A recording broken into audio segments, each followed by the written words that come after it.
साथियों नमस्कार। कल माननीय मुख्यमंत्री विष्णुदेव साय की अध्यक्षता में मंत्रालय महानदी भवन में कैबिनेट की बैठक संपन्न हो चुकी है।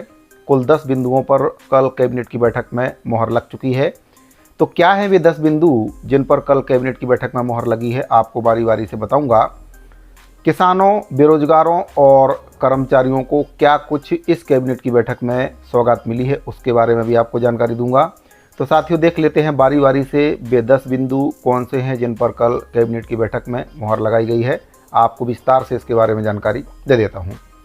तो साथियों पहला इसमें जो बिंदु है, मंत्रिपरिषद की बैठक में निर्णय लिया गया है कि राजस्व एवं आपदा प्रबंधन विभाग और वन और जलवायु परिवर्तन विभाग के द्वारा वन अधिकार अधिनियम के तहत व्यक्तिगत वन अधिकार पत्रधारकों की मृत्यु होने पर जो उनके वारिस हैं उनके नाम पर काबिज वन भूमि का हस्तांतरण राजस्व या वन अभिलेखों में दर्ज करने के संबंध में कार्रवाई किए जाने की प्रक्रिया का अनुमोदन किया गया है। यानी कि जो वन अधिकार जिनके नाम से है, अगर उनकी मृत्यु हो जाती है तो उनके जो वारिस हैं उनके नाम से काबिज भूमि का हस्तांतरण करने के लिए राजस्व वन अभिलेखों में जो दर्ज संबंधी कार्रवाई है उसकी प्रक्रिया के प्रारूप का अनुमोदन कल की कैबिनेट की बैठक में कर दिया गया है। दूसरा जो निर्णय लिया गया है, इसमें प्रदेश में गुणवत्तापूर्ण शिक्षा व्यवस्था के लिए मंत्रिपरिषद की बैठक में भारत सरकार के शिक्षा मंत्रालय के द्वारा जो राष्ट्रीय शिक्षा नीति 2020 लागू की गई उसको संपूर्ण छत्तीसगढ़ राज्य में लागू करने का निर्णय भी कल की कैबिनेट की बैठक में ले लिया गया है।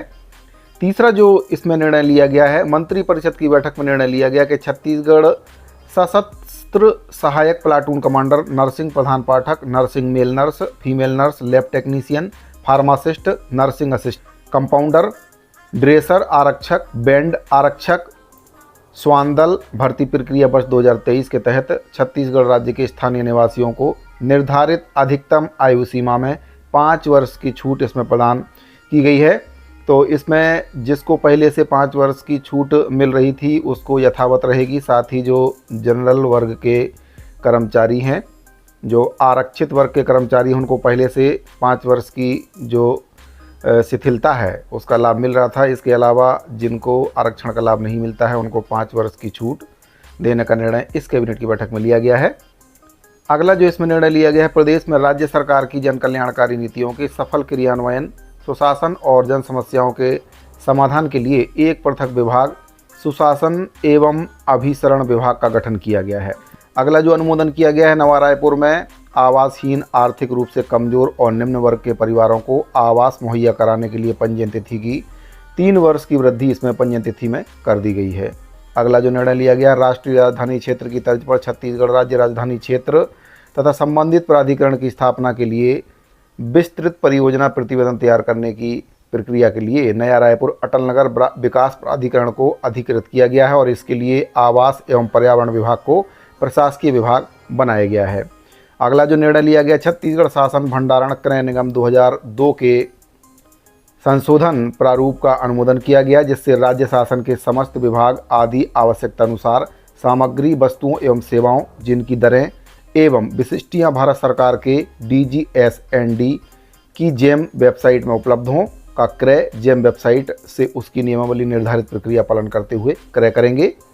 अगला जो निर्णय लिया गया, मंत्रिपरिषद की बैठक में छत्तीसगढ़ राज्य संवर्ग कि भारतीय वन सेवा में वर्ष 2092 से 94 तक के जो अपर प्रधान मुख्य वन संरक्षक के पद हैं उसको 6 अधिकारियों को गैर कार्यात्मक आधार पर प्रधान वन संरक्षक स्तर के समतुल्य वेतनमान 1 जनवरी 2024 से लेने का निर्णय इसमें लिया गया है। अगला इसमें जो निर्णय लिया गया, अधीक्षण अभियंता से मुख्य अभियंता के पद पर पदोन्नति के लिए निर्धारित न्यूनतम अवधि 5 वर्ष में केवल एक बार के लिए 1 वर्ष की छूट प्रदान करने का निर्णय लिया गया है। अगला जो निर्णय लिया गया, छत्तीसगढ़ प्रदेश के जरूरतमंद सर्वेक्षित 47,090 आवासहीन परिवारों को मुख्यमंत्री आवास योजना ग्रामीण के तहत आवास स्वीकृत करने का निर्णय लिया गया है। तो साथियों इन 10 मुद्दों पर कल की कैबिनेट की बैठक में मुख्यमंत्री विष्णुदेव साय जी के द्वारा मोहर लगा दी गई है। अगर बात करें किसानों की, कर्मचारियों की, बेरोजगारों की, तो उनके लिए फिलहाल किसी प्रकार का कोई भी निर्णय कल की कैबिनेट की बैठक में नहीं लिया गया है। अब देखते हैं आगे आने वाली जो कैबिनेट की बैठक में उसमें शायद कर्मचारियों के मुद्दे को शामिल कर लिया जाए। फिलहाल अभी के कैबिनेट की बैठक में किसी प्रकार का कोई भी मुद्दा शामिल नहीं था। तो साथियों अगर आपको जानकारी अच्छी लगी हो तो वीडियो को लाइक और शेयर जरूर कर दें। मिलते हैं अगली वीडियो में।